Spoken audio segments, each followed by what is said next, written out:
नमस्कार मंडळी, कशा आहात सगळेजण. तर आजचा दिवस माझ्यासाठी थोडासा वेगळा होता, कारण आज ऑफिसला रेडी होऊन निघालो तर खरं, पण आज ऑफिसला न जाता मी एका साईट व्हिजिटसाठी चाललो आहे. तर सगळ्यात पहिले तर ट्रेन आणि मग बसचा प्रवास करून ठाण्याला पोचलो आणि तिथून पुढे मग कॅब केली आणि ऑफिसच्या कलिग्सबरोबर पुढचा प्रवास केला.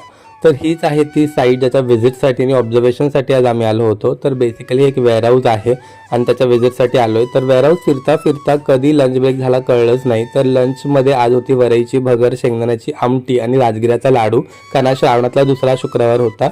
लंच केला आणि त्यानंतर सगळे ऑब्झर्वेशन पटापटा नोट डाऊन केले आणि मग हा आपला एक फॉलोअर आणि ऑफिसमधला कलिग आहे. त्यानंतर परतीचा प्रवास केला. परतीच्या प्रवासात आज मला ठाण्याच्या फुल मार्केटला जायचं होतं, कारण जाता जाता ज्योतीच्या डोहाळे जेवणासाठी जी ज्वेलरी असते त्याची लागणारी जी फुलं आहेत ती मला घ्यायची होती, कारण ही ज्वेलरी आम्ही घरीच बनवणार होतो. तर सगळी लागणारी जी फुलं आहेत ती घेतली आणि मग घरी जायला ट्रेन पकडली.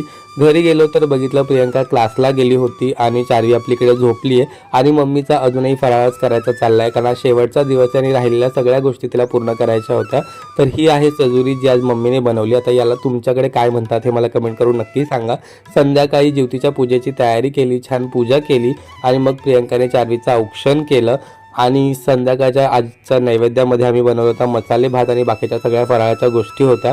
छान देवाला नैवेद्य दाखवला आणि तोच नैवेद्य खाऊन आज उपवासाची सांगता केली. कसा वाटला ब्लॉग आजचा कमेंट करून नक्की सांगा. भेटूया उद्या. Bye bye.